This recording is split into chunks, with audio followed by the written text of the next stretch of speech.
Vale, pues buenos días.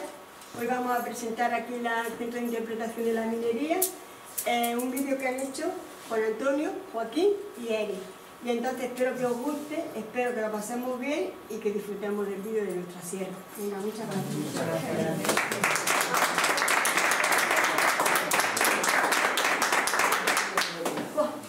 Buenos días a todos. Simplemente decir, bueno, porque en nombre del Centro Mexicano de Estudios Históricos, muchas gracias al Ayuntamiento de Beira, a su alcaldesa, por invitarnos a estar hoy aquí con todos ustedes y a todos ustedes, por supuesto, por acompañarnos. El centro, pues para el que no lo conozca, pues tiene esa vocación de conservar y de dar a conocer la historia de toda la Alpujarra. De hecho, comentábamos antes que tenemos hoy a la mitad de los miembros historiadores dando vueltas por la Alpujarra. Algunos están en Turón, algunos están en Ujíjar, en Murtas, o sea, y otros estamos aquí, por supuesto. Entonces, la idea es precisamente esa, que el centro tiene la vocación de, bueno, pues de servir a toda la población de la Alpujarra y de que todo este conocimiento, toda esta historia, pues se mantenga y se fomente. Así que bueno, hoy estamos aquí para hablar un poquito, ellos, que son por supuesto los que saben, Mateo Soler y Joaquín Gaona, de esta historia minera, de este patrimonio hoy ya desaparecido, de este cable aéreo. Y bueno, y esperamos que sea del agrado de todos ustedes. Sí.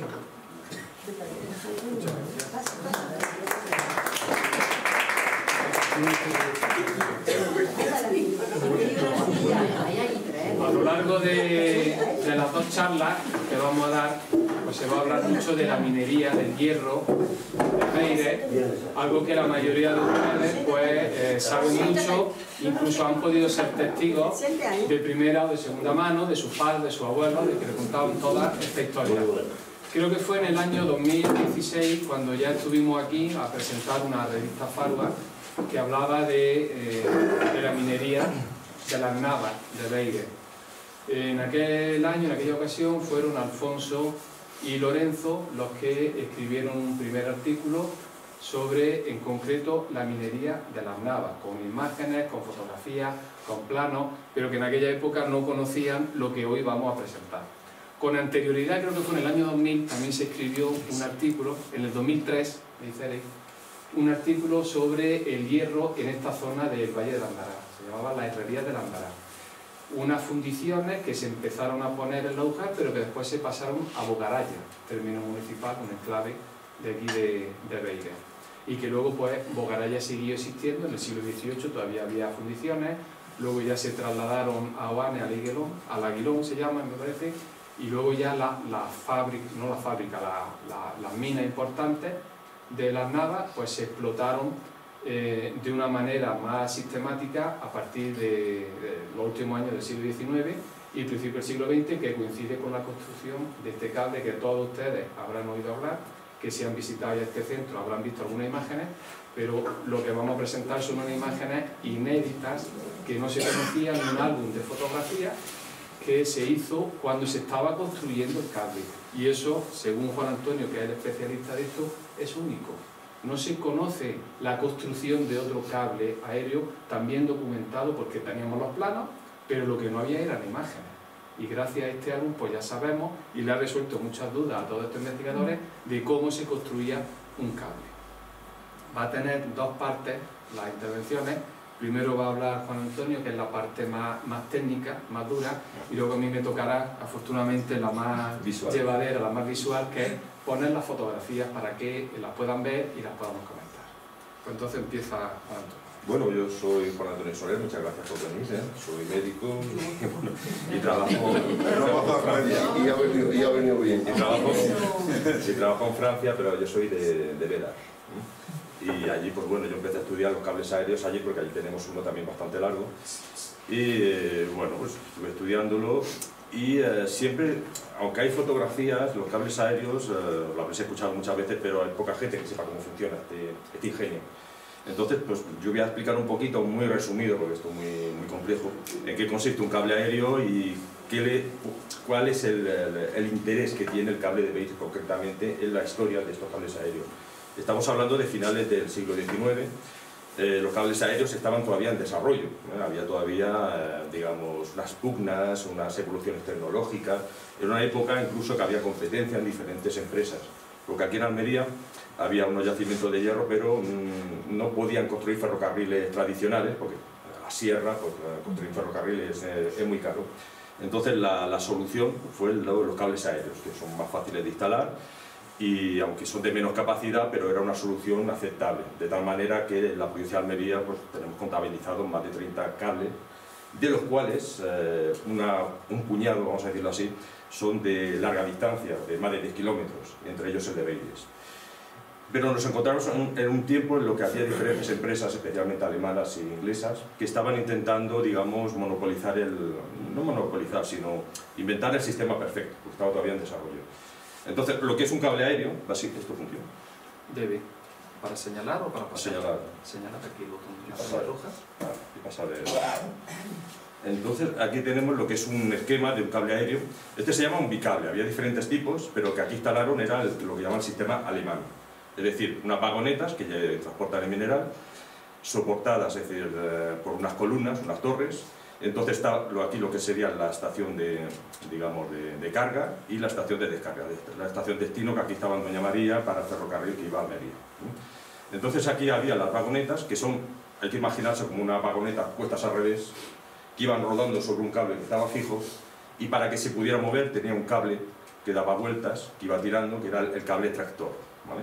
Entonces está ubicado entre dos torres y estos cables pues tenían que tener tensión porque si no se caería con el peso de las vagonetas con el mineral. Entonces pues estaban ancladas por un lado y por el otro lado ponían unos pesos, unos contrapesos que permitían que el cable estuviese siempre tensado. Como las vagonetas iban enganchadas, es decir, para tirar de ellas hay unos enganches especiales que tiraban de las vagonetas, que aquí donde estaba todo el problema del cable aéreo, el cable tractor tenía que dar la vuelta porque era un cable sin fin, ¿vale? Entonces los cables las vagonetas tenían que desengancharse cuando llegaba a la estación de carga, dar una vuelta, volver a engancharse al cable tractor, daban toda la vuelta y al llegar hacían lo mismo. Se desenganchaban, descargaban el mineral y volvían vacías. Había como dos líneas, una de vagonetas vacías y otra de vagonetas llenas. Entonces había dos sistemas, porque en la época había como dos sistemas que estaban en pugna, que era el sistema alemán y el sistema inglés, y dentro del sistema alemán había como una especie de evolución tecnológica o de competencia tecnológica para ver cuál era el mejor sistema de enganche. Aquí, esto es un esquema que hizo Poli, que fue el que remodeló el cable aquí. Aquí lo que vemos, en este lado lo que sería el sistema alemán y este el sistema inglés. El sistema inglés, bueno, el alemán eran dos cables, uno portador y otro tractor, de manera que la vagoneta con una rueda se iba rodando por un cable que estaba fijo, mientras que el otro cable tiraba con un aparato especial que lo enganchaba, Y bueno, tenía las columnas eran más especiales porque aquí tenía una especie de rodillo para evitar que la vagoneta y el cable colgaran mucho, chocaran los rodillos de apoyo y un apoyo superior. El sistema inglés era mucho más sencillo, como todo lo inglés casi. Era simplemente un cable que hacía las dos cosas a la vez, que portaba y tiraba, un cable que se movía. Entonces era mucho más sencillo, pero el enganche estaba como incorporado aquí. Era un cable, hay que imaginarse como un cable y una cosa que va cabalgada encima, vamos a decirlo así. ¿Vale? Esto estaban en pugna, porque entonces en la época era mucho mejor el alemán porque era de mayor capacidad y mucho más fiable. Los ingleses, el sistema inglés, el Hodgson, que era el primer sistema monocable que existió, era bastante defectuoso porque las vagonetas, como iban enganchadas o encima del cable, rebalaban todo el rato. Porque los cables iban engrasados, llovía y las vagonetas rebalaban. Entonces el sistema era bastante defectuoso y el alemán se impuso. Es por eso que aquí en Almería la mayor parte de los cables que se instalaron eran de tipo alemán. Es por eso que aquí se instaló un sistema alemán, no un sistema inglés. Aunque con el tiempo se perfeccionó, digamos, el sistema inglés, fue el sistema alemán el que predominaba. Pero no era todo fácil en el sistema alemán, vamos a decirlo, porque esta es la empresa que instaló el cable aquí en Beides, ¿vale? Esta era la vagoneta, la primera vagoneta, y esta vagoneta lo que vemos es que tiene un enganche especial. Este es el aparato y es, digamos, la pieza más importante de todo el sistema, porque en función del diseño de este pequeño aparato que lo tenemos aquí, sería un cable que iba a funcionar o no, ¿vale? Aquí lo que tenemos, el enganche de la empresa francesa, utilizaba un enganche que estamos hablando de 1900, este tipo de enganche ya era un enganche, digamos, en desuso, o estaba pasado la tecnología ya había evolucionado, porque esto es un sistema que el cable tractor, que es esto que pasa por aquí, quedaba como en unas mordazas, en unas pinzas. El problema de este tipo de enganche es que se llama excéntrico, porque simplemente era una especie de rueda que giraba, apretaba y aprisionaba el cable. con unas palancas que permitía que cuando llegaran a las estaciones se desenganchara y diera la vuelta. Pero este sistema, el problema es que no era muy fuerte, el cable rebalaba también, cuando se ponía muy en pendiente el cable, la vagoneta rebalaba y se iba. Aquí tenemos la vagoneta con la rodadura, esto es lo que iba rodando por encima, y con este aparato se enganchaba el cable que tiraba, iba moviéndose. Y este es el sistema que instalaron aquí en Beire, es el primero. No puede ser porque la empresa que estaba aquí era francesa y no sé, son chauvinistas y decidieron, no sé, contratar a una empresa francesa, o porque era un poco más barato, económico. La prensa dice que era por el tema dinero, como siempre, pero este fue el cable elegido. Esto no era una empresa que digamos que no tuviese experiencia en cable, ya había construido muchos cables, incluso aquí en España tenía uno ya en Huelva, otro en Navas de Jadraque, pero eran siempre trayectos más o menos planos, nunca se habían enfrentado a las montañas, a las grandes pendientes. Y ellos pensaban que iba a funcionar, porque decían que teóricamente podía soportar pendientes 1-1, es decir, 45 grados, ¿no? Teóricamente. Y aquí el de Beires el máximo era de 16 grados con agua, ¿no? Digamos, en principio era un cable que tenía que funcionar. Y eso es lo que pensaron, lo instalaron, y aunque este sistema era antiguo, ellos ya lo sabían, porque los franceses ya sabían que este sistema era antiguo, pero ellos habían ideado una especie como de mejora, que pensaban que iba a solucionar todos los problemas, que era que las mordazas, que estos dos, digamos, mandíbulas que cerraban el cable, eran movibles, de manera que cuando tiraba hacia arriba, hacía una presión aquí por el empuje que hacía el cable, y entonces el cable quedaba como más sujeto y eso permitía remontar las pendientes, era un poco la idea que tenía.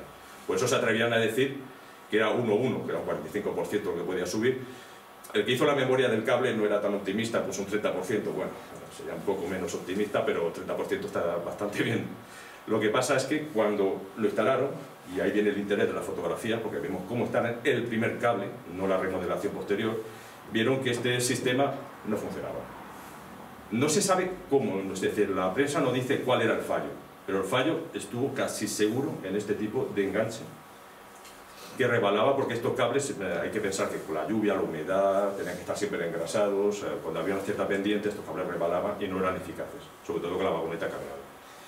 Entonces, cuando vieron que no funcionaba, al final rompieron el contrato con la Testimoret, que era la primera empresa que instaló el cable, y llamaron a la competencia, que eran los alemanes de Polik, la casa Polik. Estos ya habían hecho una oferta al principio, que rechazaron, porque aparentemente era más cara, pero esta empresa alemana, Polik, ya había pasado la fase del sistema anterior excéntrico, y dijeron que eso ya no valía.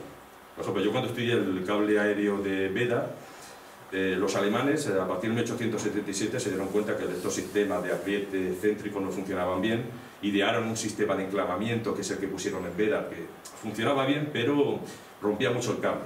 Metían unos nudos dentro del cable, una especie de enclavamientos, pero funcionaba, pero no era lo perfecto. Hasta que perfeccionaron un sistema que llaman por tornillo, es decir, dijeron no vamos a poner nada que apriete con rodillos, sino una especie de tornillo, como dos placas, y que lo apriete, ¿vale? El problema que tenían era que este tipo de sistema con tornillo, hay que pensar que estos cables tenían que estar automatizados, no podía haber un señor que enganchara cada vagoneta o desenganchara cada vez que llegara a la estación. Entonces las estaciones tenían que estar provistas de unos sistemas que permitieran de forma automática que se enganchara y desenganchara. Y esto no era posible con los tornillos, porque para enganchar un cable tenías que darle muchas vueltas. No había sistema conocido que le diera tantas vueltas a la palanca para que el tornillo cerrara el cable tractor. Hasta que fue Alexander Werner, en el 85, que dijo, vamos a hacer un tornillo especial. Vas a hacer un tornillo que tenga una parte de rosca fina, de paso de rosca fino, y otro amplio, de manera que al principio se acerca rápido, y cuando ya está cerca del cable, entonces se ajusta. El problema era que si se hacía todo de este tipo de rosca, sí que se cerraba rápido, sí que aprisionaba el cable, pero como el espacio era muy grande, se movía mucho y el cable se soltaba. Y cuando utilizaban la rosca fina, pues tardaba mucho, tenía que dar muchas vueltas para que se cerrara. Entonces uno dijo, vamos a poner otros. La idea fantástica. Y funcionó muy bien. De tal manera que la empresa, la Polik, adoptó el sistema, lo llamó universal, porque pensaban que eso ya servía para plano, para pendientes, para todo. Y entonces, pues, este sistema, de hecho, fue el referente de sistema de enganche hasta mediados del siglo XX, prácticamente, el universal. Luego aparecieron otros que también eran bastante eficaces, como uno de carga, que era la Blazer, que era la competencia de Polik. Pero básicamente, este cambio lo vemos aquí en Beides, porque pusieron el sistema antiguo, que no funcionó, y luego pusieron luego el cable, el enganche perfecto para este tipo de zona montañosa, que funcionó perfectamente. De hecho es el que se mantuvo todo el tiempo. Y este es el sistema universal.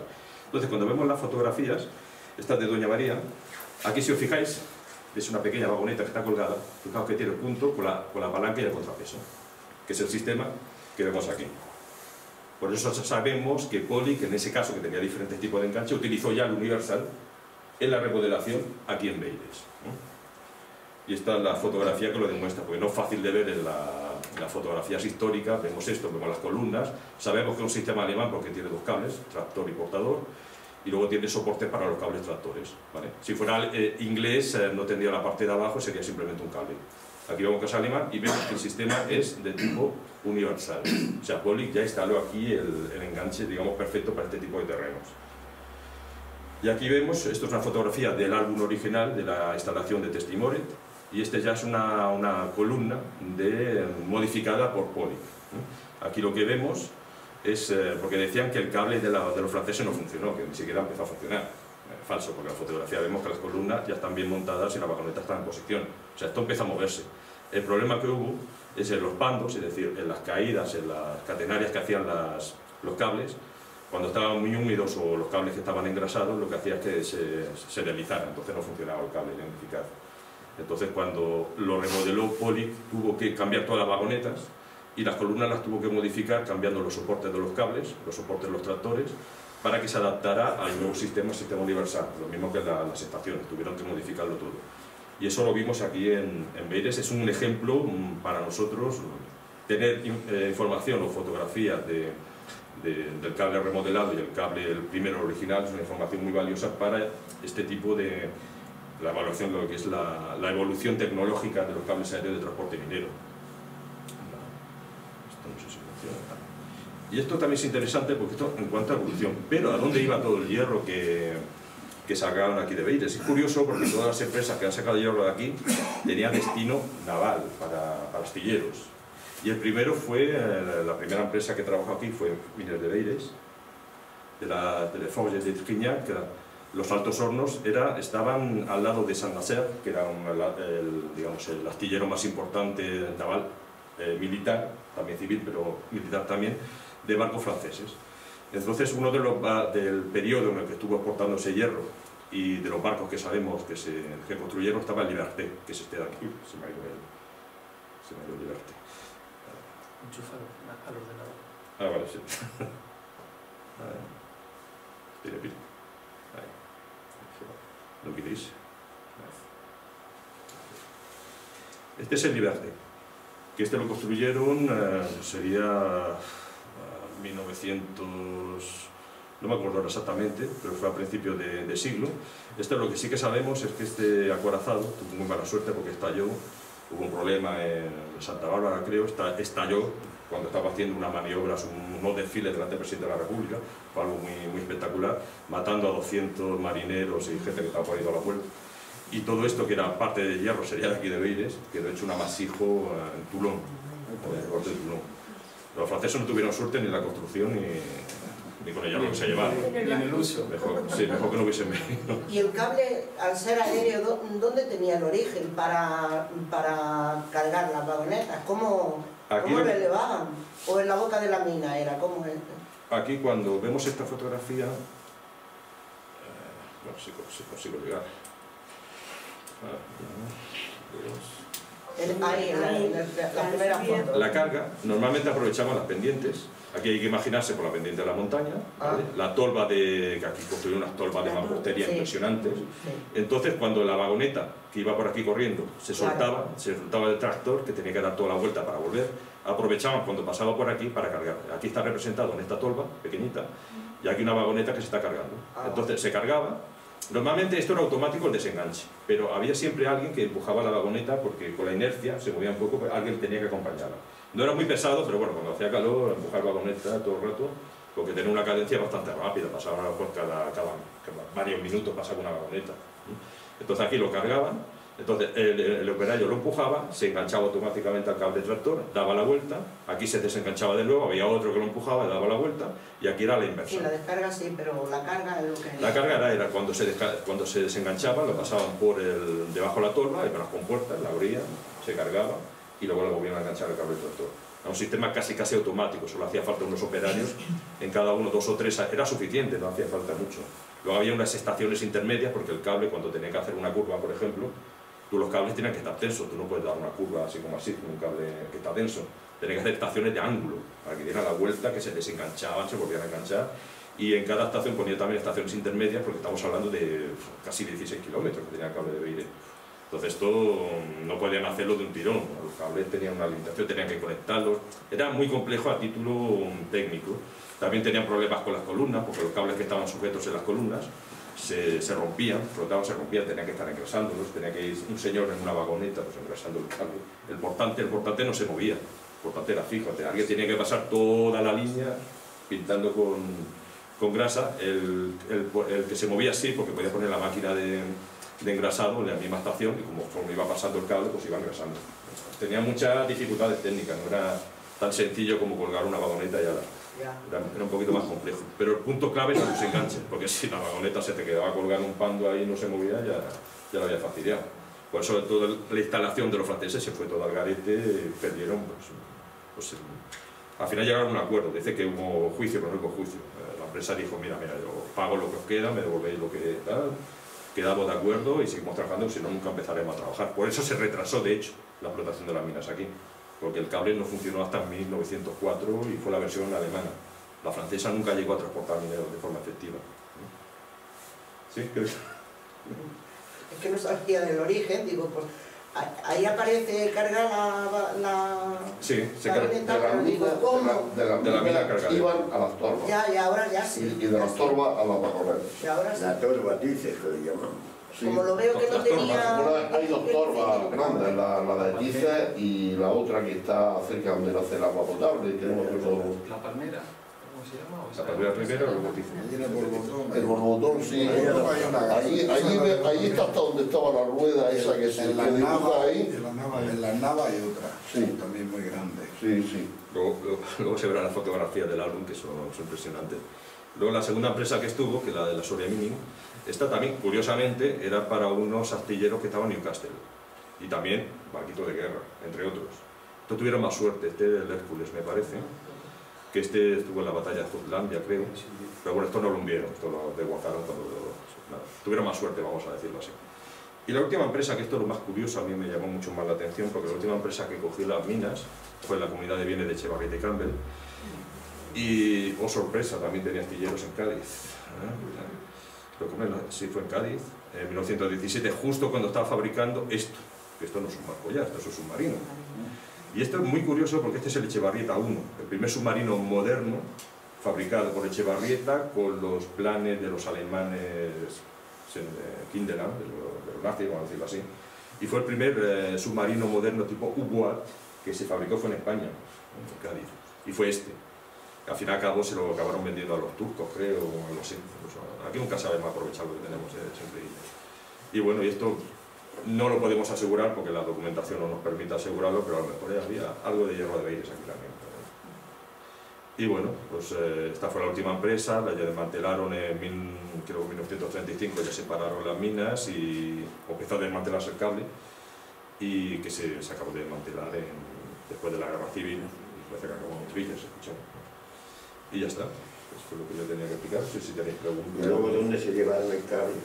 El cable parece que Utrillas, pero los cables desaparecían completamente y si no se lo llevaban a un sitio, lo desguazaban entero, porque eso era hierro todo. Pero no lo hicieron negro, no es tan largo como estaba aquí. Los planos están, las memorias están. Iba de Beires a Doña María, eso está claro. Largo era, más de 10 kilómetros seguro, es uno de los grandes, vamos a decirlo así, uno de los pequeñitos. Y bueno, pues... ¿Por dónde cruzaba el trazado del cable? Ahora veremos, porque tenía un ángulo pequeño, era casi recto, iba directamente desde las minas, con un pequeño ángulo hasta Doña María. ¿Pero cruzaba por Tiza o por encima de Tiza? Por encima de Tiza. por ahí por Tiza? De Santillana y bajaba a Doña María. Lo bueno de los cables aéreos es que te permiten pasar casi por donde quieras. Porque de hecho era la opción principal para las minas que están en montaña, eran los cables aéreos. El inconveniente es que no tenían mucha capacidad. Un ferrocarril convencional pues tiene mucha más capacidad de carga.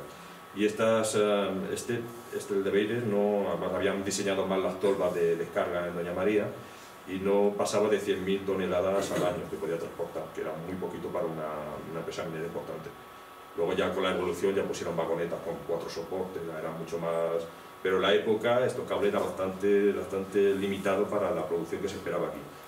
Quedó bastante... Pero bueno, no había más opción porque ferrocarril imposible. Se evaluó la opción ferrocarril, pero no, económicamente no era rentable. Pues fue el cable aéreo. Diseño defectuoso al principio, las tolvas eran muy pequeñas, no se podía almacenar mucho, era un poco... Y como todos los cables aéreos pues tenían sus problemas mecánicos, pero bueno, para los problemas que tuvo funcionó demasiado bien, vamos a decirlo. Todo esto coincidió en el tiempo con el trazado del ferrocarril sí, porque ahora. Bueno, cargaba en Doña María y la idea era llevarlo al ferrocarril más cercano que fuera hacia un puerto, porque todo esto iba afuera, como veis no se utilizaba aquí. Todo iba a los puertos porque se iba a Francia, se iba a Inglaterra y tenías que llevarlo a un puerto de carga más cercano que tuvieras. Doña María pasaba el tren ya. Pasaba el tren que iba hasta... Unos 10 años antes. ¿Y tiene algo que ver la mina de Alquífero, el Mercader? Era la misma vía de ferrocarril que traía de... Y lo que había de las menas de Serón, de Lancares, por encima de Jergal, todo eso también lo bajaban a la... El cable inglés. El cable inglés en Almería, que no es un cable, es un puerto.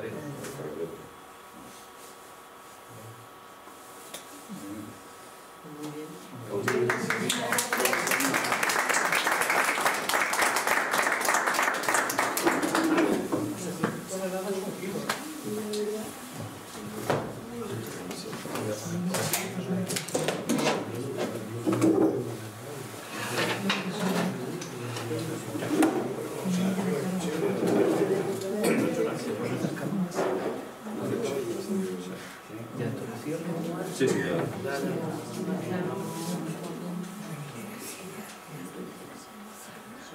¿Será si quiere cerrarse?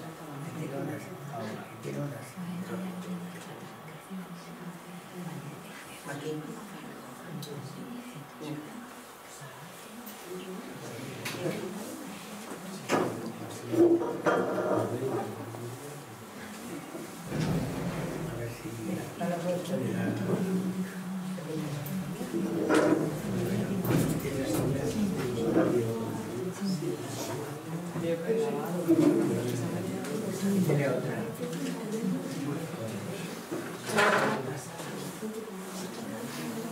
Segunda parte. Esta creo que va a ser más visual y creo que va a resolver muchas dudas cuando vean la fotografía, porque al final lo que quiero es proyectar las 48 imágenes que hay. Hemos visto algunas, que quizás de las más espectacular, con la torre más alta, pero que todas las demás, especialmente una persona que conozca todo este sistema, pues es de lo que alucina y es lo que ve muy especial en este álbum. Estoy muy feliz, muy contento de estar aquí en Beire. Esto había que hacerlo, había que traer esta presentación, estos artículos. Ahí fueron vistos las revistas donde están en 2 números, porque si no hubiera sido muy largo, una que es la parte técnica y otra que están las 48 imágenes con sus pequeños comentarios. También hemos traído otra revista, la anterior, la que hablaba de la minería de Beire, y creo que también hay del año 2003 el artículo sobre las herrerías de Landara. Es decir, que tienen 4 revistas para que puedan aprender o recordar o guardar la historia de Beire. Bueno, decía que estoy muy feliz, muy contento en lo profesional, digamos, por dar a conocer esta documentación. Las fotografías son documentación, y en lo personal también porque en estas minas trabajaron también mis mayores. No solamente era gente de Beire, sino que venían de Canjayas, de Fondón, de Laujar, de Oana, es decir, de muchísimos sitios. Es algo que, aunque esté en Beire, nos salpica, nos atañe a toda la comarca. Entonces, emocionalmente, el ver esas fotografías y pensar que algunos de los mineros que salen fueran de mis mayores, pues eso me ilusiona. Hay una fotografía, luego la comentaré, que cuando yo vi el álbum, que no sabíamos exactamente dónde era, cuando vi la foto digo, Pues eso lo conozco yo. Si por ahí ha pasado mi bisabuelo, mi abuelo, mi madre, he pasado yo de niño. Es decir, que son cosas que a mí en lo personal pues también me ha atraído mucho. Bueno, vamos a ver. Decía que la fotografía minera son también documentos y muy valiosos, ¿verdad, Juan? Muy valiosos porque no es la descripción en palabras, sino que lo estamos viendo. Muchas veces no necesitamos leer nada más que con la imagen, y más si es un especialista como Juan Antonio, que ha estado fijándose en detalles que yo había visto la foto y que no me había dado cuenta, que si estas palancas, que si este sistema, el otro, pues para los investigadores estas imágenes han sido muy importantes para documentar nuestra historia reciente, de la que todos hemos oído hablar, pero que no teníamos esas imágenes. Nos tenemos que fiar un poco de lo que nos decían. Y no solamente de Beire, como decía, sino que es algo que se amplía al entorno de Beire. En uno de los artículos habla Juan Antonio de los accidentes mineros y los mineros que habían sufrido muertes o heridas, que eran de muchísimos pueblos de aquí de la zona.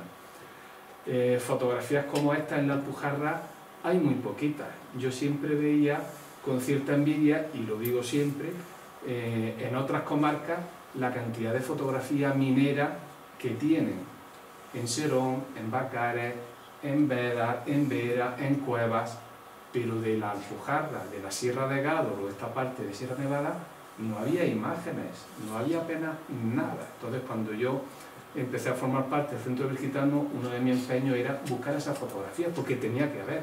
Si en las mismas épocas que tienen imágenes en esas comarcas, aquí había trabajos mineros, ¿dónde están las fotos que hacían los ingenieros? Y están perdidas, no aparecen. Solamente hemos encontrado dos álbumes.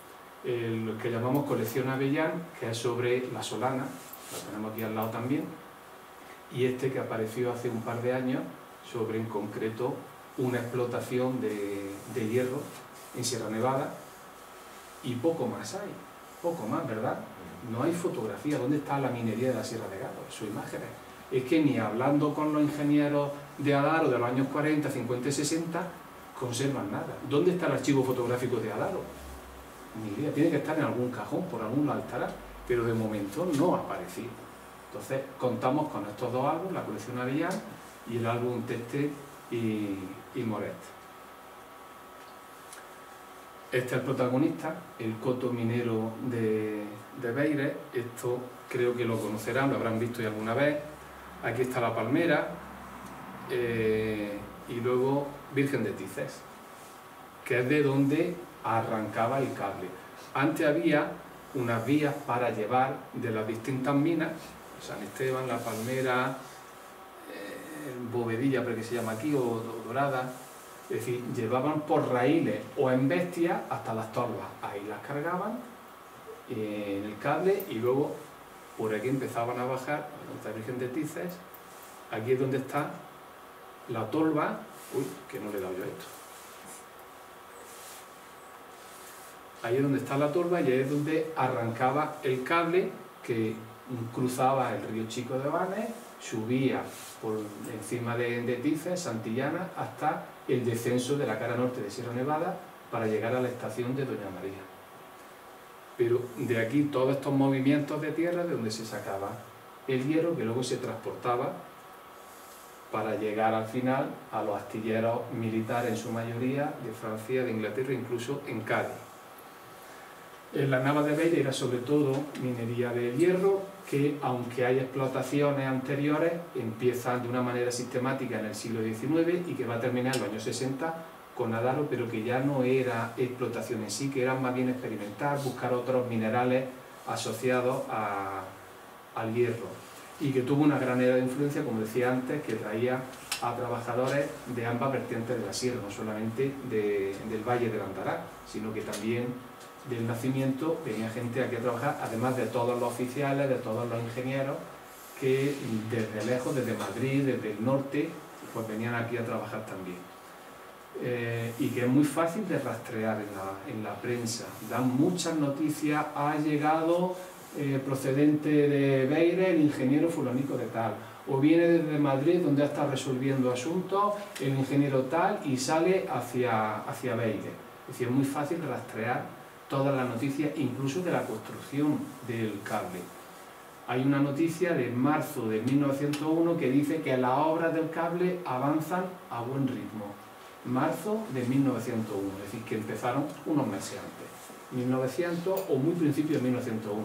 Por tanto, 125 años que estamos celebrando ahora. El hallazgo del álbum pues, fue también casi que un milagro.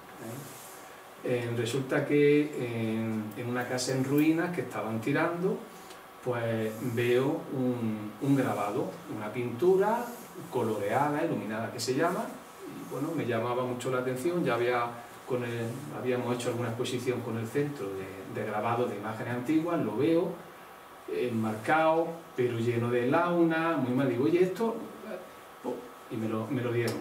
Cuando lo limpio un poco, pues veo que es la Virgen, la Inmaculada Concepción de Mazarrón, en Murcia. Y no era un simple dibujo de la Virgen, sino que debajo venía una imagen del pueblo, con muchos numeritos y la descripción de cada uno de esos lugares. Digo, mira, esto es bonito, lo guardo y años después, esto hará por lo menos 10 años, hace un par de años, pues lo retomo con la idea de restaurarlo. Y llamo a Mazarrón, al ayuntamiento, para ver si me pueden indicar a alguien que me indique si conservan otro grabado igual para tener una imagen y llevárselo a la restauradora para que me restituyera los huecos que tenía el grabado, que eran poquitos, pero bueno, por intentar hacerlo bien.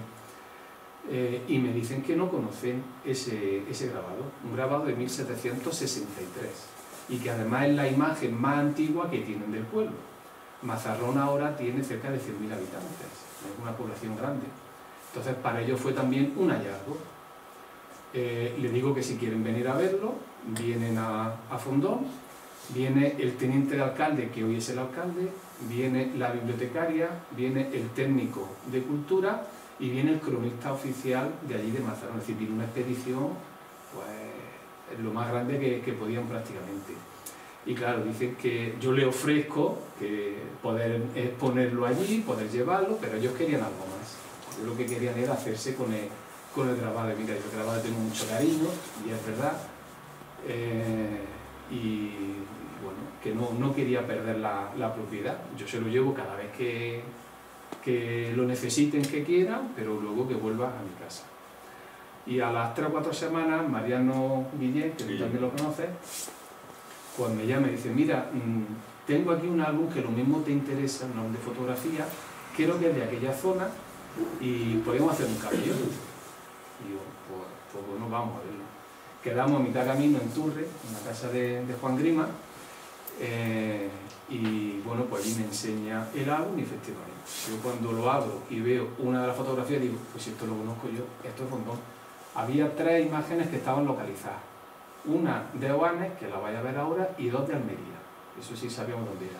Pero el resto no sabía muy bien de dónde podía ser. Cuando yo veo la de Fondón digo, pues mira, si esto lo conozco yo, si por ahí estoy yo, no cansado de pasar, pero cada vez que paso sí que me canso, porque hay muchas cuestas.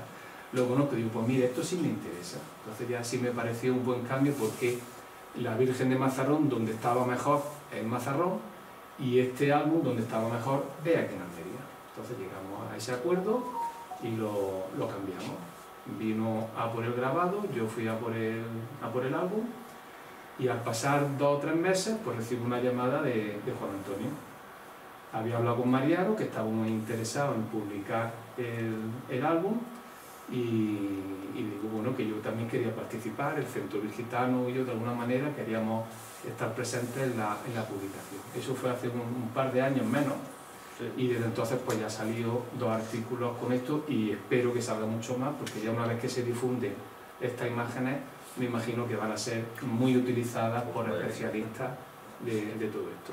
Es decir, que así es como surge un poco el hallazgo del álbum y luego la propuesta de publicación. Un especialista, él lo conoce, lo sabe, ya lo ha demostrado, y los demás, pues bueno, hay que leer mucho para llegar a saber un poco la mitad de lo que ya sabe Juan Antonio y lo que ha estudiado. Parece que era un álbum publicitario. Es decir, echaban fotografías para luego presentarla a otras compañías mineras que necesitaran hacer un cable. Entonces todo el proceso de cómo lo hacían, de sus instalaciones, de la maquinaria, para luego enseñarlo como si fuera un anuncio. Ese parece que es el origen de este álbum. Son 48 imágenes con vistas generales. El ingeniero, una vez que estaba en nuestros pueblos y le gustaba lo que veía, pues también fotografió algunas cosas. Pero hay también de los trabajos mineros. Los mineros los vemos agachados, picando, empujando vagonetas, cargando el hierro. Y por supuesto, lo más interesante, los detalles del proceso constructivo. Desde cómo se monta la columna, incluso cómo se levanta, que eso era algo desconocido hasta ese momento. Hay imágenes de Almería, hay imágenes de Oanes, hay imágenes de Fondón, hay imágenes, por supuesto, de Beira, de lo que es las Navas, y de las Tres Villas, la estación de Doña María. ¿Por qué creemos que es importante este álbum? Porque está completo. Es decir, no son fotografías sueltas que pudiera haber en un cajón, que tuviera alguien, sino que está la serie completa.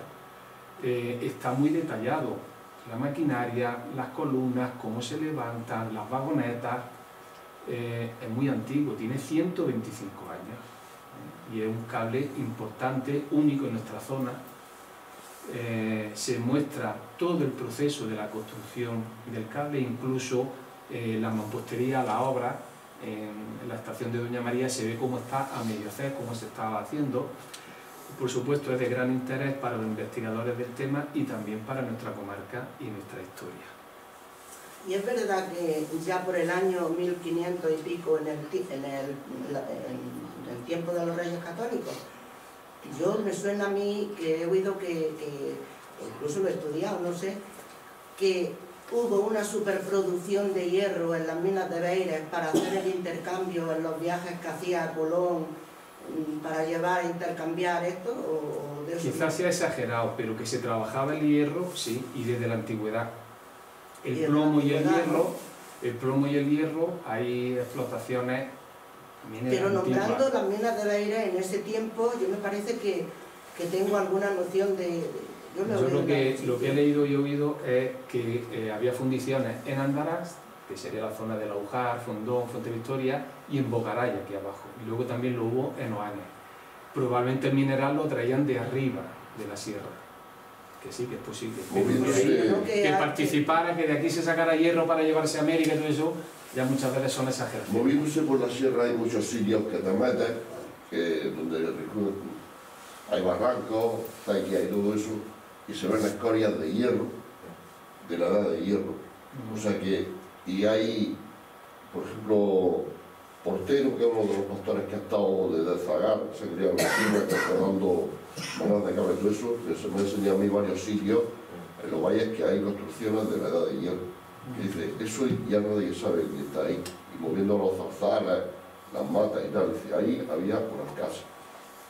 Que la construcción, o sea, sí, que la explotación desde antiguo, y luego ya la documentación del siglo XVI. Utilizaban encina en aquellos tiempos los hornos porque no tenían carbón para fundir el hierro. Y necesita mucho calor el hierro, el plomo no, pero el hierro necesita mucho calor. Y ahí, dándose cuenta, se saben los sitios donde hay escoria, de que allí hay gente que lo ha trabajado y lo ha sacado de las patas, se ven las patas en las rocas, que lo han sacado, no ya en plan negro ni nada de eso, sino... Que eran óxidos de hierro, y solo tenías que ponerlo en la fragua para fundirlo o hacer pequeños hornos. Si fueran carbonatos no, pero que eran óxidos y estaban en superficie, y solo tenías que ir a recogerlos para las serrarillas y cualquier uso que se hiciera de hierro. Por ahí he visto un trozo de matite, que es el hierro, el óxido de hierro se utilizaba. Y eso hacían unos pequeños hornos con leña y sacaban el hierro fundido. He visto cómo lo fabrican y cómo los hacen, aquí no en Francia, y con esas hematites que aquí no se encuentra patada a veces por la calle, te sacan el hierro fundido, no mucha cantidad, no muy productivo, pero lo suficiente como para una pequeña producción. Claro que tenía que haber, siempre que hay óxidos, hay minería, metalurgia asociada al hierro, porque era la forma más sencilla de fabricar con los óxidos. No pasa lo mismo con los carbonatos, que aquí son óxidos. Por eso se lo llevaban todos, porque no tenías que tratarlo, tú lo echabas ya directamente a los hornos, no tenías que hacer nada más. Y por eso lo preferían antes de los carbonatos. Los carbonatos luego tenían otro suplido, pero bueno, por eso era. Pero que sí, que la documentación desde el siglo XVI, los protocolos siempre muestran cómo se ha estado trabajando el hierro en esta zona. Se sacaría en la sierra y se fundiría ya cerca de los pueblos. Pero que hay muchas referencias de Bogaraya, de Oanes, de que se estaba fundiendo el hierro que probablemente sacaban de aquí arriba. Bueno, pues esta es la foto que me encendió a mí la bombilla, que me dio la voz de alarma de que sí, que esto podía ser algo interesante. Esta fotografía de aquí, vemos que va, espero que lo vean, una retahíla de mulos, de burros, que van cargados, van unas 20 personas y probablemente 30 o 40 bestias subiendo el material a las navas desde Fondón. Este es el pecho San Fandira, la cruz del pecho, aquí se ve mejor, el Tajo La Parra, se ve la nieve. Era invierno, la noticia antes nos dice en marzo de 1901, de esa época que entonces, pues igual que ahora afortunadamente vuelve a haber nieve, en esa época pues más todavía. Este es el camino que sube desde Fondón a las Navas. Seguro que han oído hablar del Pilarejo, de Fuentes Ramírez, del Cortijo La Mora, de los Jarales, porque están en la linde entre Fondón y Beire. Pues cuando yo veo esta foto, que Mariano esto no lo reconocía, digo, pero mira si está aquí el Tajo de la Parra, el Pecho, el Chaparral, todo esto lo conozco, y cuando veo la foto digo, pues este es mi pueblo. Esto pues claro que me interesa este álbum. Para el primer artículo pues me dediqué a coger la fotografía y irme por la sierra buscando los sitios para reproducir la foto 125 años después. Entonces tenemos una serie que también se ve en los artículos en el que se puede ir comparando cómo estaba hace 125 años y cómo está ahora. Entonces este es el llano de los Minchares, las ruinas del Cortijo. A ver, ¿qué me pasa? Las ruinas del Cortijo antiguo, ahora hay una balsa, el Cortijo nuevo está por aquí, muchos de estos olivos siguen todavía por aquí vivos 125 años después. Y esta es quizás la fotografía que más ilusión me hizo encontrar el lugar. Me llamó siempre mucho la atención una mujer con un girasol, una sombrilla, en lo alto de la sierra, paseando por allí en un sitio donde solamente habría mineros, trabajadores y puede que algún ingeniero. Y tenemos aquí a la mujer paseando al lado de esta piedra. Y digo, y esto tengo que localizarlo yo. Y empecé a enseñarle la fotografía a gente que pensaba que podía conocerlo, ni idea, no sabían dónde era. Y la encontramos con mi sobrino Sergio, que está aquí presente, por encima de la tolva de la Virgen de Tice. Vamos a meternos por aquí a ver lo que ha hecho. Y después de pasar unos pinos, no hay ningún camino ni nada. No sé por qué nos dio meter, por ello creo que la piedra me estaba llamando. Cuando la encuentro, anda, mira, aquí está la piedra, la piedra de la señora. Y entonces dije, mira, me tienes que echar una foto, igual que está la mujer, más o menos en el mismo sitio. Esto ha cambiado mucho, pero se notan los vaciaderos. Aquí hay una pequeña vía que van tirando y empujando unos vagones que irían por aquí, de todas las explotaciones que estaba por aquí encima de la Virgen de Tice. Ahí es donde hay ahora como el mar. Cuando llueve mucho, se monta ahí un... ¿Cómo le llamáis a eso? El ojillo de mar. Pues eso estaba, el ojillo de mar estaba bajando por aquí, por estos picos. Que también lo vimos, pero era verano y estaba seco.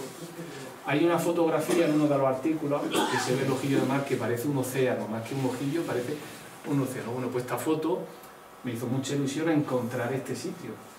Ahora, ¿quién era esta mujer? Pues, probablemente la mujer del ingeniero que subió echando fotografías para hacer el álbum. Esto ya es la estación de Doña María. Me fui allí un día también a intentar repetir la fotografía de hace 125 años y me encontré pues las casas donde estaban cargando el material que estaba ya almacenado, que se ven otras imágenes, para subirlo por el lado norte de la sierra. Este es el barrio de la estación de Doña María. Aquí están, a ver, esto es hacer spoiler, me pasa. Aquí se ven almacenadas las vagonetas. Todas estas casas que entonces estaban en pie, ahora pues vemos que están abandonadas. Y aquí se acerca una señora a lavar la ropa a la balsa, por aquí.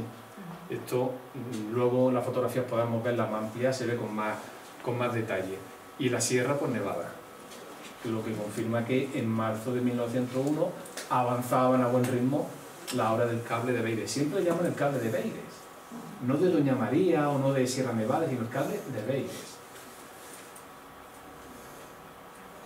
Esta es la Rambla de los Lobos, el inicio del final, digamos, del cable.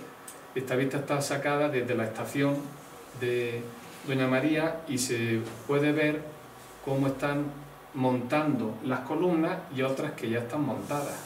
Esta caseta de peones camineros todavía existe en la carretera, la podemos ver. La carretera pasa por aquí, la caseta está por aquí.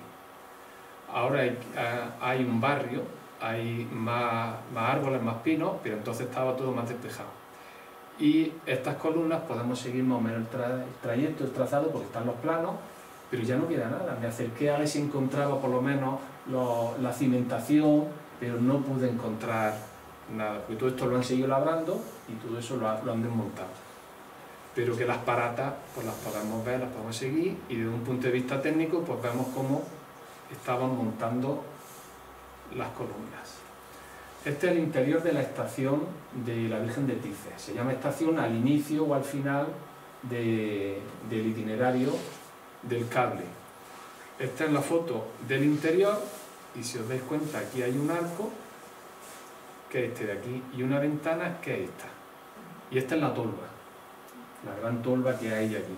Este es el interior con la maquinaria, aquí hay un operario, aquí se pueden ver dos, aquí hay otro que no se está quieto y por eso sale movido. Me gustaría verle la cara a ese hombre. Luego en la otra foto se puede ampliar. Estuvo trabajando ahí en la máquina de vapor. Pero esto es de 1901, 1902, estaría... Ah, no, no, en 1902 es cuando nació. Claro, aquí no, esto ya son... Vale, que es un más antiguo, vale. Y bueno, esto se puede ampliar, pero de ahí a reconocer a alguien pues sería más complicado. Bueno, el caso es que fuimos un día también y estuvimos fotografiando pues el interior, el techo metálico que había lo ha perdido, pero lo que son las obras, los muros pues están todavía, se pueden conservar, se pueden observar. Esta es otra foto del exterior de la estación y bueno, pues no hay duda de que es el mismo sitio.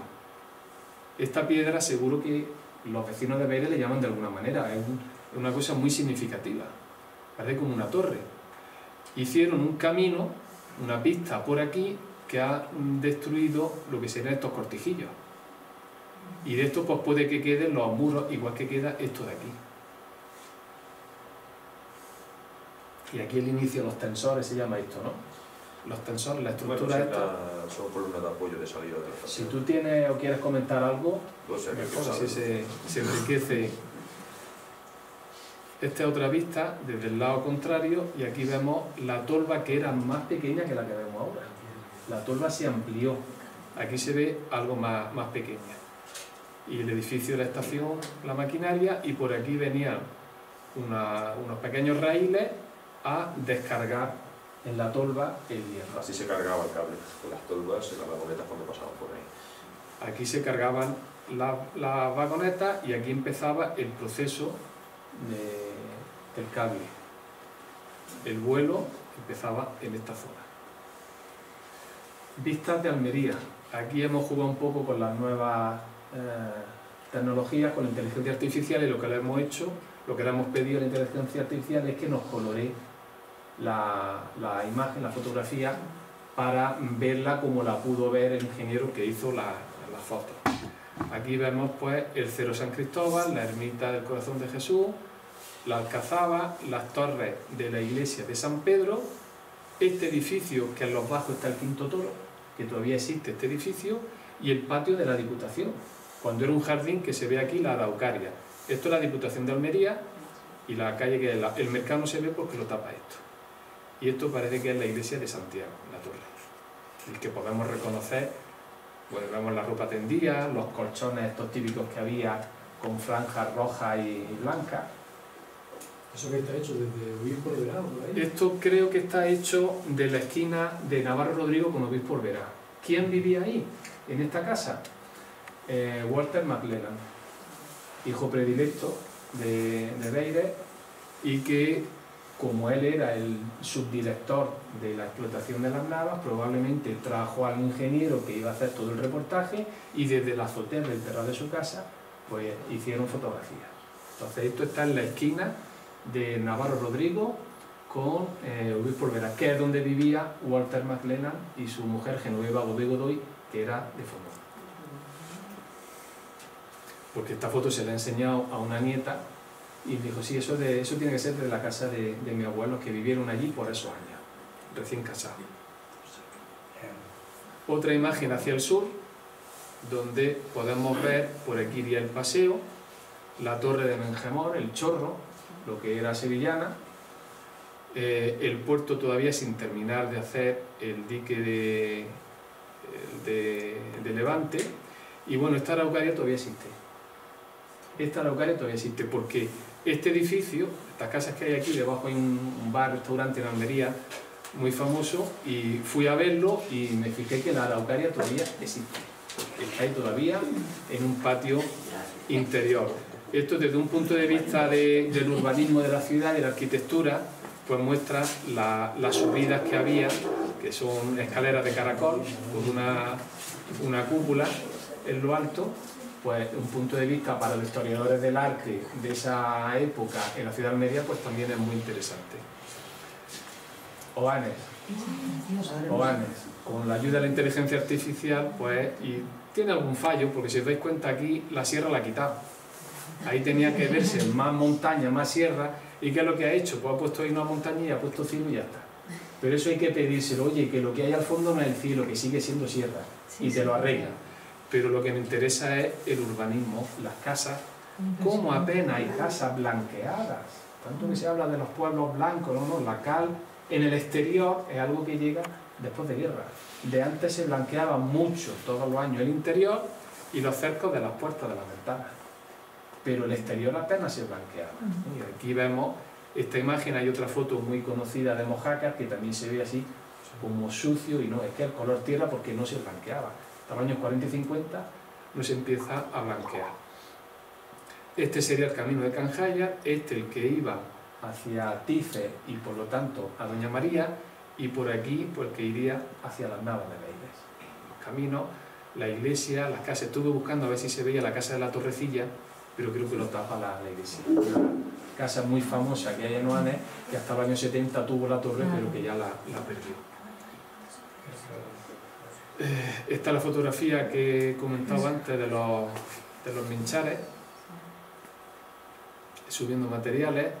Esta es también de la estación de Doña María, coloreada con la sierra. Esto parece los Alpes, o parece el Himalaya, lo alto que está, pero eso lo puedes pedir tú, suavízalo de esta manera y se puede ir perfeccionando. Y bueno, nos llama mucho la atención más en color que en blanco y negro, ¿verdad? Pero lo que hay es nieve real, ¿no? Es nieve, sí, sí. Esta foto está hecha en el invierno de 1900 a 1901. El barrio Salitre, esta foto ya no se puede hacer porque la carretera pasa justo por aquí. Aquí vemos que están tendiendo los cables, a través de burros y mulos van estirando los cables y están cruzando el río Nacimiento que lleva agua. Esto también nos está diciendo que era invierno. Estas casas existen. Las lastras, los cortados que hay aquí, todavía se pueden ver. Pero ya esta foto es imposible tomar porque por aquí en medio pasa la carretera, la nacional. Entonces hice la fotografía, pero no tenía ningún sentido ponerla y lo que prefiero es colorear la antigua para hacernos idea de lo que pudo ver el fotógrafo, el ingeniero. Esto, por ejemplo, pues tampoco estaba documentado fotográficamente, ¿no? La forma en cómo se tiraban los cables portadores, se sabía que lo llevaban... Así, pero no había nada que lo documentara con una... Si no los tiraban así, hacía vueltas, entonces se rompían. Tenían que tirarlo todos y a veces eran hombres que lo llevaban... A hombros, ¿no? A hombros, en el hombro. Y aquí son porque bestias podían pasar mulas, pero por la sierra eso iba la gente tirando del cable, todos. La subida al material, esto no sé dónde es, no sé si los que sois de aquí, de la zona, os puede sonar que sea arriba. Pienso que puede ser subiendo desde Fondón, pero no he podido localizar, todavía es de los poquitos sitios que no he podido localizar el lugar. Y se ve pues como con bueyes van arrastrando, van tirando los carros y subiendo el material. Y me llama la atención una escopeta. No sé, que los atracaran, que los robaran. Hay mucha documentación de atracos, de robo de material o de mineral ya en lo alto de la sierra, pero del siglo XIX. A comienzos del siglo XX que vayan armados, pues están diciendo, oye, ¿qué podía pasar para que les robaran todo esto? En la estación de Doña María, aquí están cargando las vagonetas y los anclajes. Aquí los vemos en un depósito que tenían aquí, que en otra fotografía se ve por lo menos 50 o 60 vagonetas, así que no hay más. Y aquí en la construcción, en la estación, esto existe todavía, esto lo ha sepultado, esto está tapado por escombros, por reformas que han hecho, lo han ido tapando y ya de esto no sé qué, no se ve nada, se ven un poquito los arranques estos, en una especie de foso que queda, pero ya todo esto se ha tapado. Y aquí vemos los burros y los mulos cargando las vagonetas, con todo el material para subir a la sierra. Esta la hemos visto antes. Esta es la torre, la columna más alta, y que al estar aquí las vagonetas funcionaría aunque sea en prueba. No sabemos si cargó material o no. Se movió. Y me imagino yo que cargarían para comprobar que no funcionaba. Eso hasta que no se carga no se sabe. Claro. Esto es en el pando del río de Oanes. Esto me gustaría, lo vi en un mapa, esto es, Oanes se tiene que quedar aquí a la derecha. Y este barranco seguro que tiene nombre, no sé si los que sois de aquí lo podréis identificar. Ahora esto está muy lleno de repoblación forestal, y a lo mejor se disimula, pero esto tiene que ser hacia el norte de Oanes. Y como tenían que pasar varios días en el montaje, vemos que llevaban hasta tiendas de campaña, donde alojarse, donde refugiarse, porque esto sería en el invierno, y por la noche pues hace frío, y desplazarse desde aquí hasta Oanes o hasta Beire y volver al día siguiente pues era complicado. Entonces montar una especie de campamento y desde ahí pues podrían seguir trabajando con más calma. Estas son las columnas 9 y 10, porque todo esto está en los planos y se sabe más o menos se sabe perfectamente el itinerario. Y estas pues son también muy interesantes. Aquí vemos ya a la gente trabajando en las minas, no en el cable, sino picando y sacando el hierro en los cortados. Localizar esto, pues me encantaría, pero como esto es 1901 y esto ha estado en explotación durante 30 o 40 años después, probablemente esto se haya modificado. No creo yo que dejaran de trabajar aquí y se fueran a otro lado. Y aquí vemos los raíles y las vagonetas y los hombres. Fijar la cantidad de personas que había trabajando para empujar, picar, vaciar, descargar, mantener. Y había muchísima gente trabajando. ¿Las vagonetas eran las mismas que luego iban por el cable o una parte No, se montaban en alguna buena? No. Estas se vaciaban en la tolva. Estas son de caubille. Sí, de caubille. Son las vagonetas normales que se utilizan en la mina de Bolquete. Estas solo las llevaban con mulas hasta la tolva para descargar. Pero no son las que se colgaban. Había algunos cables que utilizaban vagonetas que se colgaban, pero en este cable no. ¿El interior de la mina no se ve ninguna foto? Es que las minas de exterior, apenas había galerías. Claro. Hicieron alguna galería, sí, pero las naves era sobre todo trabajo al aire libre. No había galería. Aquí lo vemos también como van comiendo el hierro. Van comiendo la piedra, lo cargan en las vagonetas y luego se lo llevan. Esto también sería fácil de identificar por estos cerros que hay. Los que sois de aquí, a ver si alguna vez podemos identificarlo para ver lo que comieron en 30 o 40 años que estuvieron trabajando todo esto. El cerro de ahí podría ser Llanorta, pero eso no te lo puedo asegurar. Los que sois de aquí, subiendo algún día, oye, pues mira, desde aquí. Esto es. Y bueno, dando un paso más a la inteligencia artificial, que tiene cosas buenas y tiene cosas que pueden ser peligrosas, pues le pedimos que animaran las fotografías. Y aquí, donde está ahora parado, vemos a nuestro antepasado moviéndose. Y esto es lo que había que intentar hacer con la fotografía donde haya personas, encadenarla y ponerla aquí también en el centro de visitantes, porque esto es una cosa pues muy curiosa. Vamos a darle otra vez el movimiento, a ver, que no, que quiero que se mueva otra vez. A ver si consigo, no, ya no quiere, ya os lo he enseñado una vez y no quiere. Bueno, pues esta la habéis visto moviéndose y aquí tenemos lo mismo, cómo se levanta una de las columnas. Esta es la primera en la estación de Doña María. Se ve la gente moviéndose, esto habrá que corregirlo, se puede perfeccionar, pero de buena primera se levanta. Esto tiene también mucho valor didáctico porque igual que a vosotros os sorprende, cuando venga un visitante y ve esto, y esto está ahora muy de moda. Se puede ver muchísimo en mercados, en plazas, en el Paseo de Almería, fotografía antigua que le están dando movimiento. Pues aquí también podemos utilizarlo para el centro de interpretación de aquí de Beire. Y otra más, que además esta tiene sonido. Vamos a ver si se oye. ¿Lo escucháis? Y se pueden hacer que duren más. Estos son de estas aplicaciones que hay gratuitas que duran 5 o 6 segundos.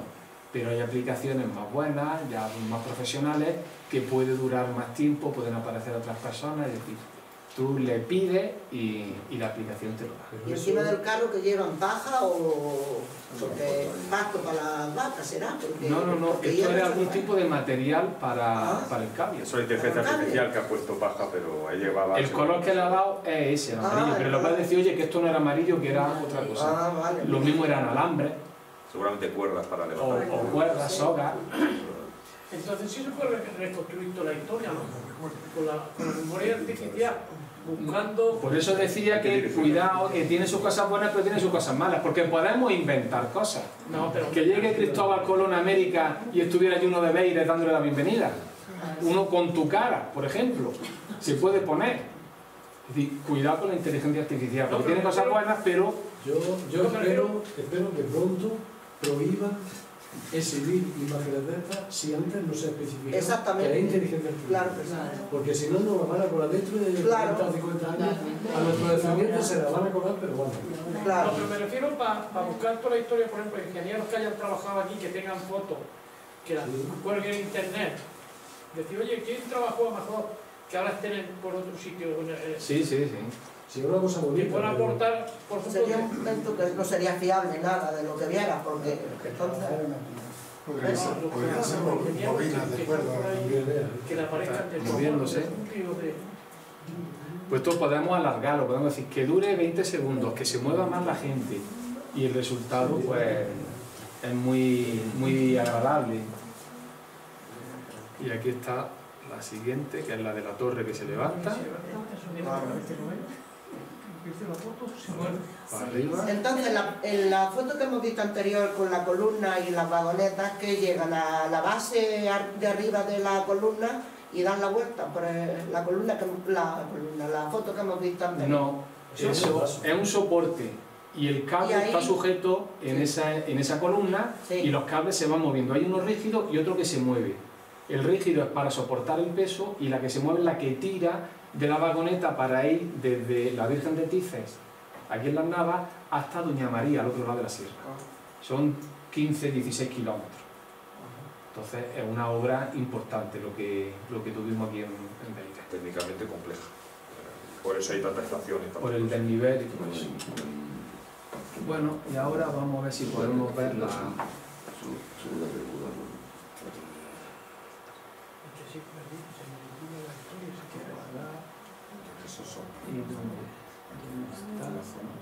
Algo de este aquí.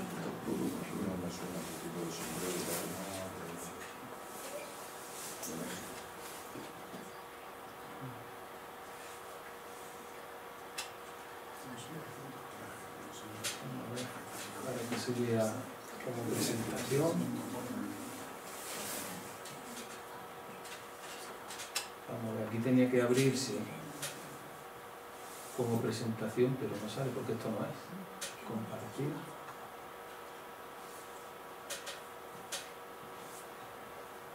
Bueno, pues lo voy a ir dando yo. Hay fotos, si le he dado, a otra vez que salía aquí otro botón. Abajo del todo. Abajo. ahí, la flecha de la derecha, el pliegue ese, a la izquierda. No, esto es otra cosa y esto tampoco. Anoche le daba aquí y se abría. ¿Ves? Presentación. Presentación. Estaba buscando más abajo. O sea que aquí van a ir pasando muy rápidas. Y es que ya casi que es la hora, sí, ya son más las 2:10. A ver si me deja ir pasando. Hay fotos que hemos visto y otras que no, porque son 48 imágenes. Del salitre. Buenos bueyes, ¿eh? Buenos bueyes, sí. Se ve que había pasto entonces. Llevando los cables. Van a alimentarse. Habría buenos pastos. Claro. Si tú ves de parar alguna, Antonio. Si alguna pregunta, no todas son fáciles de interpretar.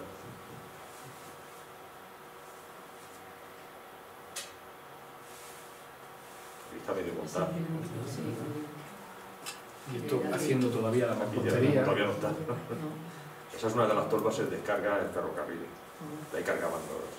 Estas son impresionantes. Los personajes. Cómo izaban por secciones. Si lo puedo parar en algún sitio.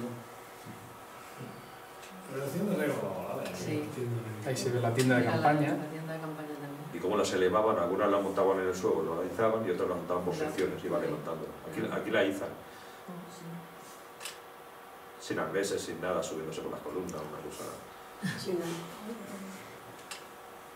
Tirando y eso subiendo. Ahí arriba está la gente, ¿no? Eran operarios especializados en hacer eso.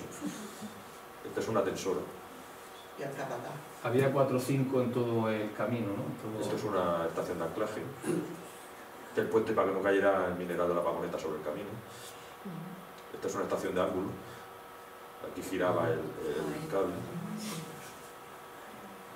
Esta es otra vista de la estación de ángulo. Aquí todas las poleas tenían varias gargantas porque tenían que darle varias vueltas para que no rebatara. Estas, bueno, estas son impresionantes de la torre más alta. Esa es la que decía yo. Sí. Esta es una estación de anclaje y de contrapesos, de tensión.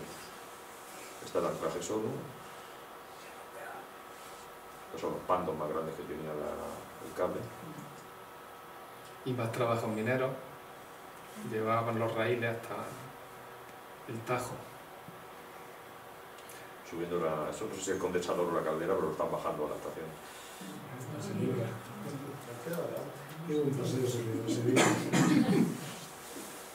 Esta es la que hemos puesto en movimiento. Ahí se ve la tolva y otra más arriba, más pequeña. Estoy construyendo la tolva. Vale.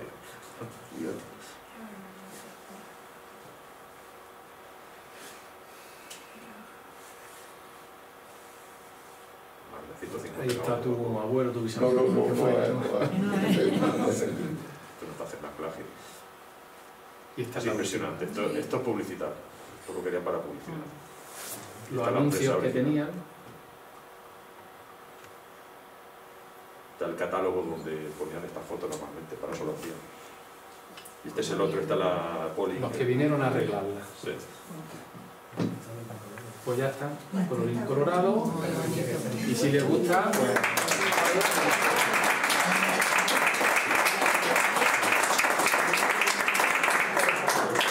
Si tienen preguntas, aunque ya la hora son las 2:10, pero... No, nos llevamos mucha información. Y la información está ahí por escrito, está en la revista. Además, la revista normalmente vale 20, pero como estamos en un día especial, pues era las dos, 25 euros las dos revistas sobre el cable. Es una consideración que tiene el centro con la presentación. No es normal que se publique toda la fotografía de un álbum como este, porque esto, si hubiese caído en otras manos, se hubiese vendido a trozos. Claro. Y sería imposible juntarlas todas. Esta fotografía los coleccionistas la buscan mucho, desde con fotografías antiguas. Ha sido una suerte. Me dijeron que cerca de 2.000 euros podría costar. Sí.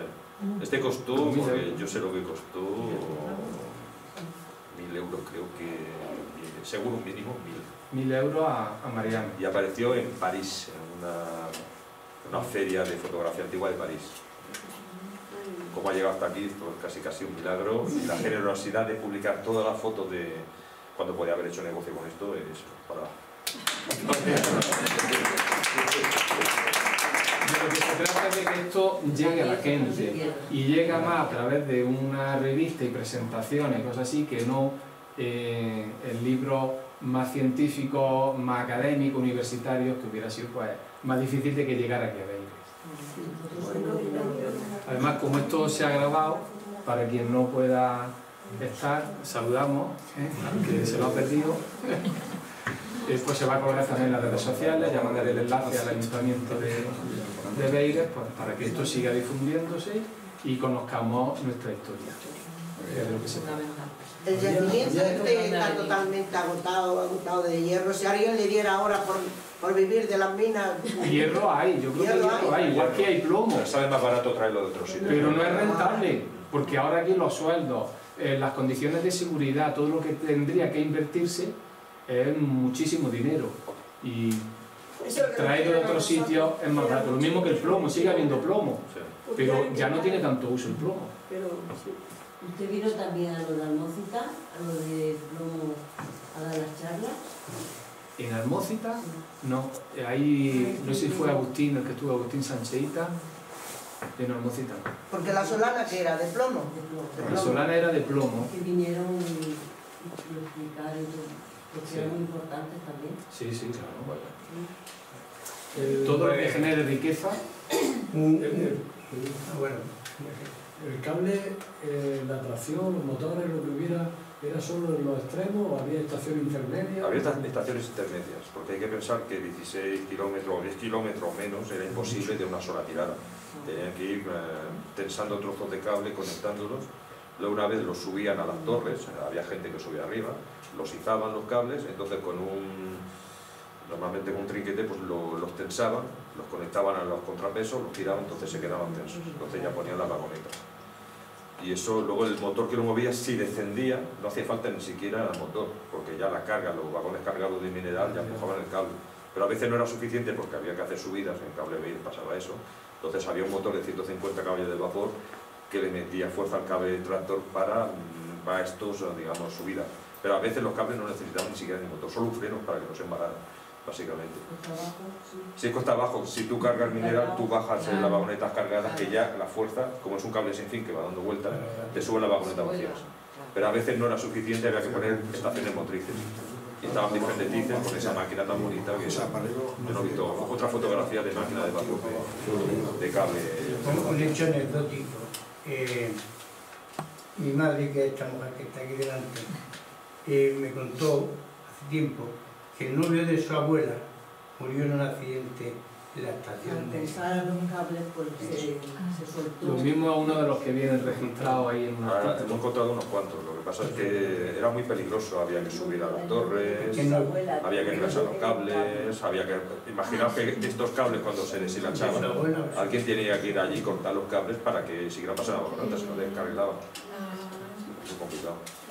Moría mucha gente. Yo también tengo parientes que murieron arriba en las minas. Con las vagonetas, precisamente. Que fue la señora del ingeniero y quiso ver la maquinaria en funcionamiento. Y uno de los operarios, que era el novio de la bisabuela, de su abuela, pues hicieron la prueba y murió en la prueba para complacer un poco... O sea que son hechos que... Lo mismo era la señora esta que... A lo mejor la que sale por ahí, que quería verlo y pasó. Imaginaos subir solo a una columna de esta y desplazarse por el cable para que lo saque. Ahí no está el hombre que está allá. Sería la mujer del capataz este y estaría ahí de creo tomando la fotografía. Bueno, pues seguro que en vuestras casas, en cajones, en cajas de zapatos o de dulce membrillo, tenéis fotografías, tenéis documentos, tenéis carnet, tenéis cosas de esas. Darlas a conocer, las traéis aquí, avisar al ayuntamiento y que el centro virgitano pues lo pueda documentar también, ¿vale? para conocimiento de todo. Seguro que en vuestras casas tenéis fotografías de todo esto. Y del montaje. Muchas veces los ingenieros hacían fotos, repartían copias entre los trabajadores, aunque sean de los años 50, 60, si es que no hay apenas nada. No hay apenas nada. Me llevaron la rueda del molino. Muy bien. Pues ya está. Muchísimas gracias. Gracias.